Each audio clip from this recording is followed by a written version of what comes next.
तो दोस्तों आज हम फिर से आपके लिए लेकर आए हैं आज दिन भर की सभी ताज़ा बड़ी खबरें फटाफट इस वीडियो में आपको बताने वाले हैं, तो वीडियो को अंत तक जरूर देखें। अगर आप भी चाहते हैं कि तबलीगी जमात पर मीडिया द्वारा लगाए गए आरोप झूठे हैं तो हमारी वीडियो को लाइक करके अपना समर्थन जरूर दें। इसी बीच बढ़ते दोस्तों अगली बड़ी खबर की ओर, तो तेजी से बढ़ रहा है भारत में कोरोना वायरस। देश में कोरोना वायरस से संक्रमित मरीजों की संख्या बढ़कर पहुंची 1,45,000 के पास। बीते पिछले 24 घंटे में कोरोना वायरस के भारत में 6,535 नए मामले आए हैं सामने। देश में अब तक 60,490 लोग इस महामारी से स्वस्थ हो चुके हैं, जबकि 4,167 लोगों की इस महामारी से भारत में मौत भी हो चुकी है। कोरोना वायरस से महाराष्ट्र, राजधानी दिल्ली, गुजरात और तमिलनाडु सबसे ज्यादा प्रभावित इलाके हैं। इसी बीच बढ़ते दोस्तों अगली बड़ी खबर की ओर, तो लॉकडाउन को लेकर राहुल गांधी का प्रधानमंत्री मोदी पर हमला।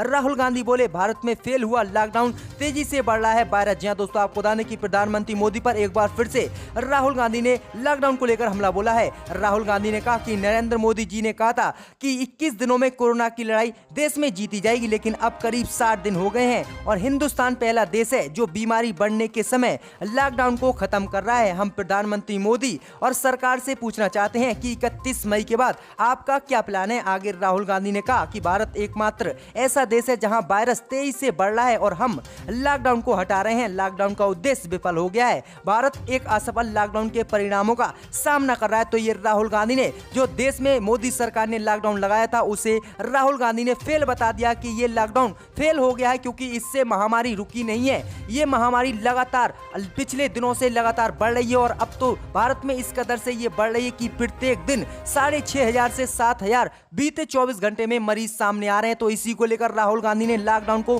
फेल बताया है, यानी कांग्रेस ने लॉकडाउन को प्रधानमंत्री मोदी के फेल बता दिया है। इसी बीच बढ़ते दोस्तों अगली बड़ी खबर की ओर, तो मौलाना साद के बेटे पर कसा शिकंजा, क्राइम ब्रांच ने जब्त किए दस्तावेज। जहां दोस्तों आपको बता दें ये काफी बड़ी खबर सामने निकल कर आ रही है कि दिल्ली पुलिस की क्राइम ब्रांच ने मौलाना साद के बड़े बेटे के बैंक के कागजात और जरूरी दस्तावेज जब्त कर लिए हैं। वहीं अभी तक साद के ठिकाने और उनके स्वास्थ्य के विषय में कोई पुख्ता जानकारी नहीं मिल पाई है। जांच से जुड़े सूत्रों के अनुसार पुलिस ने साद के बड़े बेटे सईद के जरूरी दस्तावेज अपने पास रख लिए हैं ताकि वह विदेश न जा सके। बताया जा रहा है कि सईद मरकज के प्रबंधन में अहम भूमिका निभाते थे। इसके अलावा पुलिस ने प्रबंधन से जुड़े साद के 5 प्रमुख सहयोगियों के पासपोर्ट भी जब्त कर लिए गए हैं। तो ये काफी बड़ी कार्रवाई की गई है मौलाना साद के बड़े बेटे पर। इसी बीच बढ़ते दोस्तों अगली बड़ी खबर की ओर, तो नेपाल से प्रधानमंत्री मोदी को एक और बड़ा झटका। नेपाल के रक्षा मंत्री बोले जरूरत पड़ी तो सेना लड़ेगी भारत से युद्ध। जी दोस्तों, आपको बता दें ये काफी बड़ी खबर सामने निकल कर आ रही है कि लिपुलेख और काला पानी जैसे क्षेत्रों के विवाद को लेकर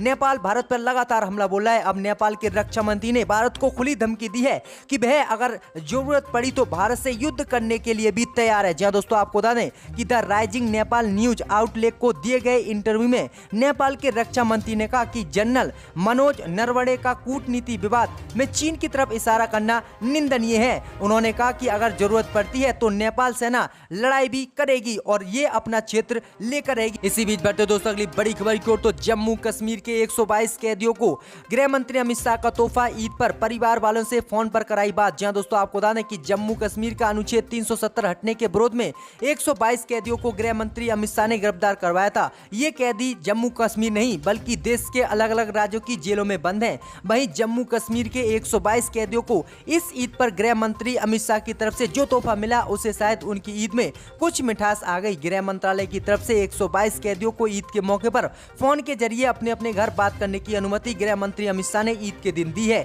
जिसके बाद उनकी जिंदगी में थोड़ी खुशी आई है। तो ये काफी बड़ी अपडेट है। इसी बीच बढ़ते दोस्तों अगली बड़ी खबर की ओर, तो अखिलेश यादव का योगी आदित्यनाथ पर हमला। बोले कोरोना से प्रदेश बदहाल, मुख्यमंत्री योगी तत्काल इस्तीफा दें। जी दोस्तों, आपको बता दें कि अखिलेश यादव ने कहा कि प्रदेश सरकार कोरोना संकट और कानूनी व्यवस्था की बिगड़ती स्थिति पर नियंत्रण पाने में पूरी तरह से विफल हो चुकी है। अफसर बेतुके उत्तर प्रदेश में आदेश कर रहे हैं। मुख्यमंत्री जी हां असहाय महसूस कर रहे हैं। प्रदेश की बदहाली के मद्देनजर उन्हें तत्काल मुख्यमंत्री पद से इस्तीफा दे देना चाहिए। अखिलेश यादव ने जारी बयान में कहा कि सरकार में निर्णय के स्तर पर गैर जिम्मेदारी और आपाधापी चल रही है। चिकित्सा एवं स्वास्थ्य महानिदेशक कहते हैं कि मोबाइल से संक्रमण फैलता है। अगर ऐसा होता तो आइसोलेशन वार्ड के साथ पूरे देश में मोबाइल पर प्रतिबंध लगा देना चाहिए था। ऐसे ही पीलीभीत में डीएम ने ईद पर मस्जिदों में नमाज की छूट दे दी, फिर आदेश को वापस ले लिया। तो ये काफी बड़ा हमला जो है अखिलेश यादव ने बोला है और अखिलेश यादव ने कहा है कि योगी आदित्यनाथ तत्काल अपने मुख्यमंत्री पद से इस्तीफा दें, क्योंकि कोरोना की वजह से पूरे प्रदेश को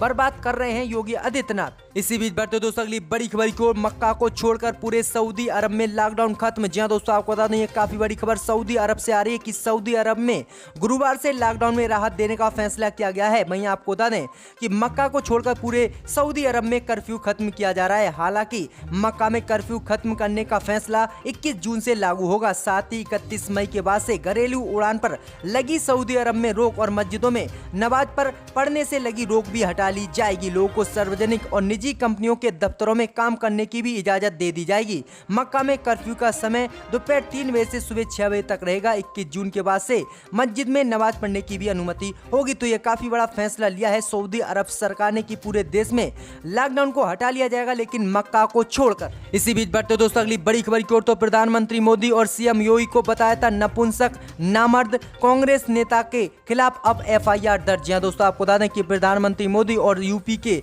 मुख्यमंत्री सीएम योगी आदित्यनाथ के खिलाफ अभद्र टिप्पणी करने के आरोप में कांग्रेस नेता अलका लंबा के खिलाफ एफआईआर दर्ज कराई गई है। अलका लंबा पर उत्तर प्रदेश राज्य बाल अधिकार संरक्षण आयोग की सदस्य प्रीति वर्मा की तरफ से नकलों के हसरतगंज थाने में करवाई गई है। वहीं आपको बता दें कि अलका लंबा ने अपने ट्विटर अकाउंट पर एक वीडियो अपलोड किया था, जिसमें प्रधानमंत्री मोदी और सीएम योगी के लिए उन्होंने नपुंसक और नामर्द बताया था और अपमानजनक शब्दों का भी इस्तेमाल किया था। साथ ही एक दूसरे ट्वीट में भ्रामक आरोपों के साथ उच्च न्यायालय के न्यायाधीशों पर भी सवाल खड़े किए थे, जो कि कोर्ट की अवमानना के अंतर्गत आता है। इसी को लेकर जो है अलका लंबा के खिलाफ एफआईआर दर्ज की गई है। तो ये काफी बड़ी अपडेट है अलका लंबा कांग्रेस नेता को लेकर। इसी बीच बढ़ते दोस्तों अगली बड़ी खबर की ओर, तो मोदी सरकार ने 6 साल किए पूरे। मोदी सरकार ने 2.0 का 1 साल भी किया पूरा। भाजपा करेगी 750 वर्चुअल रैलियां, 10 करोड़ घर तक पहुंचेगी। जी हां दोस्तों, आपको बता दें कि प्रधानमंत्री मोदी ने आज अपने कार्यकाल के 6 साल पूरे कर लिए हैं। केंद्र सरकार ने जनता की भलाई के लिए इन 6 सालों में कई बड़े कदम उठाए हैं। वहीं सरकार ने तमाम फैसलों की गूंज पूरी दुनिया तक भी पहुंचाई है। आपको बता दें कि नरेंद्र मोदी ने 26 मई 2000 को प्रधानमंत्री पद की शपथ ली थी। वहीं प्रधानमंत्री मोदी देश के पहले प्रधानमंत्री हैं जिनका जन्म आजाद भारत में हुआ है। मोदी सरकार के 6 साल पूरे हो रहे हैं और इसी मौके पर जो है बीजेपी ने 750 ऑनलाइन रैलियां करेगी। वहीं भाजपा 10 करोड़ घरों तक पहुंचेगी। वहीं भाजपा अपनी जो है 6 साल के कार्यकाल में जो योजना लोगों के लिए लाई है उसका प्रचार करेगी और बताएगी लोगों को कि हमारी सरकार में ये काम प्रधानमंत्री मोदी की तरफ से किए गए हैं। वहीं प्रधानमंत्री मोदी की तरफ से और जो है बीजेपी पार्टी की तरफ से बताया गया है कि नागरिकता संशोधन कानून अनुच्छेद 370 और एयर स्ट्राइक जो पाकिस्तान पर, ये बड़े काम हमने किए हैं। तो ये काफी बड़ी अपडेट है प्रधानमंत्री मोदी को लेकर। इसी बीच बढ़ते दोस्तों अगली बड़ी खबर की ओर, तो महाराष्ट्र में एक बार फिर गठबंधन सरकार पर खतरा। भाजपा ने की राष्ट्रपति शासन लगाने की मांग। जहां दोस्तों आपको बता दें कि कोरोना संकट के बीच एक बार फिर से महाराष्ट्र की उद्धव ठाकरे सरकार पर संकट के बादल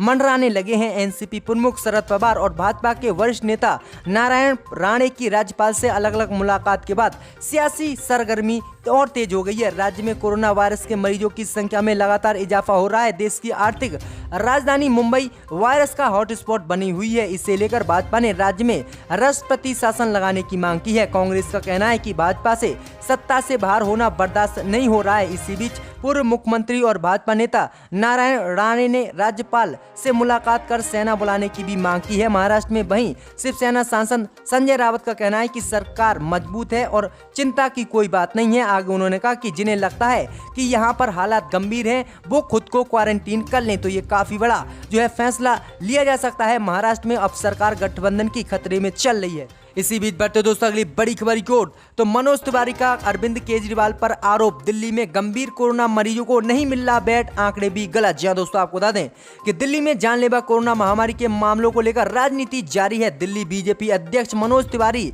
एबीपी न्यूज से बातचीत में एक बार फिर से उन्होंने केजरीवाल पर आरोप लगाया है कि वह दिल्ली के सही मरीजों के आंकड़े नहीं बता रहे हैं। राज्य में हालात बहुत गंभीर है। आगे उन्होंने कहा कि राजधानी में गंभीर कोरोना मरीजों को बेड भी नहीं मिल रहा है। वहीं मनोज तिवारी ने कहा कि 24 मई के आंकड़ों को देखें तो दिल्ली सरकार का हेल्थ बुलेटिन एक्टिव मरीजों की संख्या 6617 बता रहा है, जबकि हेल्थ बुलेटिन में दिए गए मरीजों की संख्या का जोड़ 5,900 आ रहा है, तो बताइए कि 717 कहाँ गए। आगे उन्होंने कहा कि 6,617 मान लें तो भी इसमें 3,000 से ज़्यादा होम क्वारंटीन में है। तो आगे उन्होंने जी हाँ काफ़ी बड़ा बयान दिया है। वहीं क्रिकेट खेलने और सोशल डिस्टेंसिंग का उल्लंघन करने के आरोपों पर मनोज तिवारी ने कहा कि हमने पूरे एहतियातन के साथ क्रिकेट खेला, साथ ही मैं जिम्मेदारी लेता हूं कि वहां मौजूद सभी लोग कोरोना लक्षण रहित थे और थर्मल स्क्रीनिंग के बाद ही मैदान में आए थे। तो ये काफ़ी बड़ा उन्होंने बयान दिया है।